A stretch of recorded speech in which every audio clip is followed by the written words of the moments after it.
Friends, आजकल की हो रही शादियों और बड़े कॉरपोरेट फंक्शनों में आपने देखा होगा कि फोटोग्राफी और वीडियोग्राफी के लिए ड्रोन्स का इस्तेमाल किया जाता है to have a bird's eye view. Drone से हो रही इन फोटोग्राफी और वीडियोग्राफी की डिमांड आज भारत में बहुत ज़्यादा बढ़ने लगी है और यही कारण है कि मैरिजेज में और किसी भी कॉरपोरेट फंक्शंस में इसका बहुत हाई डिमांड होता है।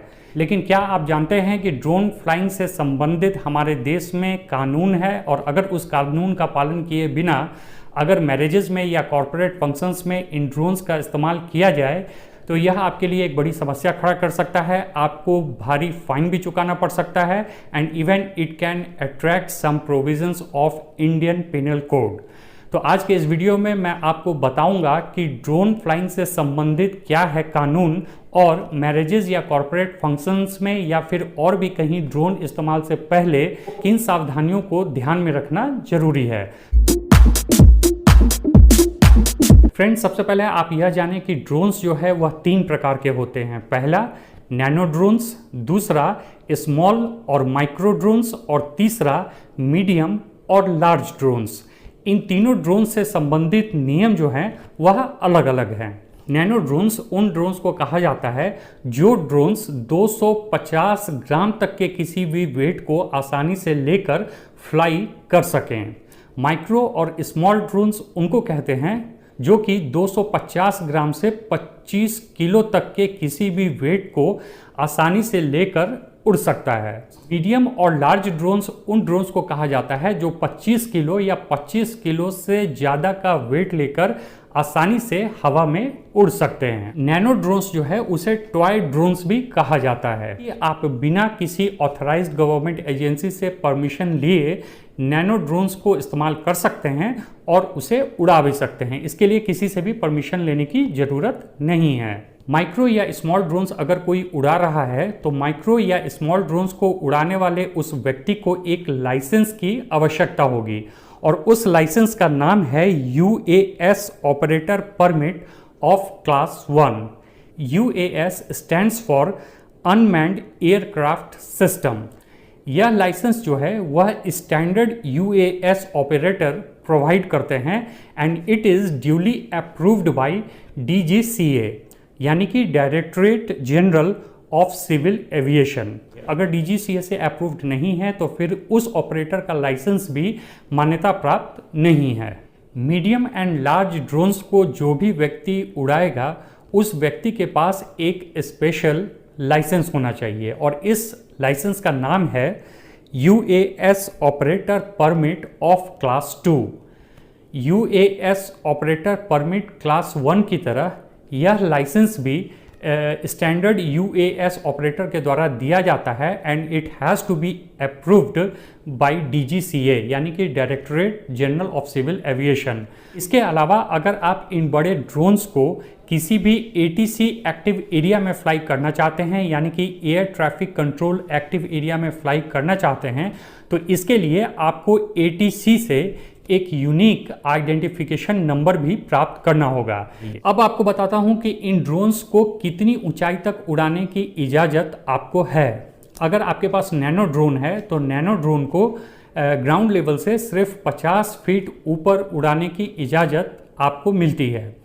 अगर माइक्रो और स्मॉल ड्रोन्स की बात करें तो ग्राउंड लेवल से सिर्फ 200 फीट ऊपर तक इन ड्रोन्स को उड़ाने की इजाज़त आपको मिलती है। अगर बात करें मीडियम और लार्ज ड्रोन्स की तो मीडियम और लार्ज ड्रोन्स को ग्राउंड लेवल से आपको 400 फीट ऊपर तक उड़ाने की इजाज़त मिलती है। कहने का तात्पर्य यह हो गया कि इन रूल्स एंड रेगुलेशंस के द्वारा जो यह ऊंचाइयां निर्धारित की गई हैं अगर आप उससे ऊपर इन ड्रोन्स को उड़ाएंगे तो फिर यह इल्लीगल माना जाएगा।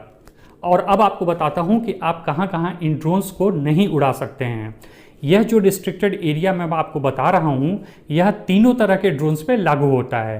किसी भी तरह का कोई भी ड्रोन्स जो है वह आप एयरपोर्ट के 5 किलोमीटर के रेडियस में नहीं उड़ा सकते हैं। किसी भी डिफेंस इस्टेब्लिशमेंट के 5 किलोमीटर के रेडियस में किसी भी तरह के ड्रोन को नहीं उड़ा सकते हैं। क्राउडेड स्टेडियम पर भी आपको ड्रोन फ्लाई करने की इजाज़त नहीं है। जैसे कि क्रिकेट स्टेडियम, फुटबॉल स्टेडियम या किसी भी तरह का कोई फंक्शन अगर किसी स्टेडियम में हो रहा है तो इस परिस्थिति में उस स्टेडियम के ऊपर आपको किसी भी तरह के ड्रोन को फ्लाई करवाने की इजाज़त नहीं है। जितने भी सरकार के स्ट्रेटेजिक लोकेशन हैं, वाइटल इंस्टॉलेशन है, वहाँ पर भी ड्रोन को फ्लाई करवाने की इजाज़त नहीं है। हमारे इंटरनेशनल बॉर्डर्स जो हैं उन बॉर्डर्स के 25 किलोमीटर अंदर तक किसी भी तरह के ड्रोन्स को फ्लाई करवाने की इजाज़त नहीं है। और साथ ही यह भी ध्यान रखने वाली बात है कि किसी भी तरह के हैजार्डस मटेरियल को इन ड्रोन्स के द्वारा फ्लाई करवाने की और एक जगह से दूसरे जगह ले जाने की इजाज़त नहीं है। ऐसा करने पर न सिर्फ आप पे फाइन लग सकता है but it can also attract the various provisions of Indian penal code. अब बात रही शादियों में या किसी भी बड़े कॉरपोरेट फंक्शन में इन ड्रोन्स के इस्तेमाल को लेकर, तो शादियों में अब तक जो इन ड्रोन्स का इस्तेमाल हो रहा था वह इलीगल तौर पे ही हो रहा था, लेकिन यह आपके लिए समस्या भी खड़ी कर सकता है। अब इन ड्रोन्स का डिमांड जो है वो लोगों के द्वारा खुल के किया जा रहा है और वीडियोग्राफर्स, फोटोग्राफर्स और वेडिंग ऑर्गेनाइज करने वाले जितने भी ऑर्गेनाइजेशंस हैं उनके लिए समस्या यह है कि अगर वह इन ड्रोन्स का इस्तेमाल नहीं करेंगे तो फिर उनको फोटोग्राफी, वीडियोग्राफी के लिए ऑर्डर भी लोगों के द्वारा नहीं दी जाती है। वीडियोग्राफर और फोटोग्राफर मजबूर होकर बहुत ही सावधानी के साथ इन ड्रोन्स का इस्तेमाल कर रहे हैं।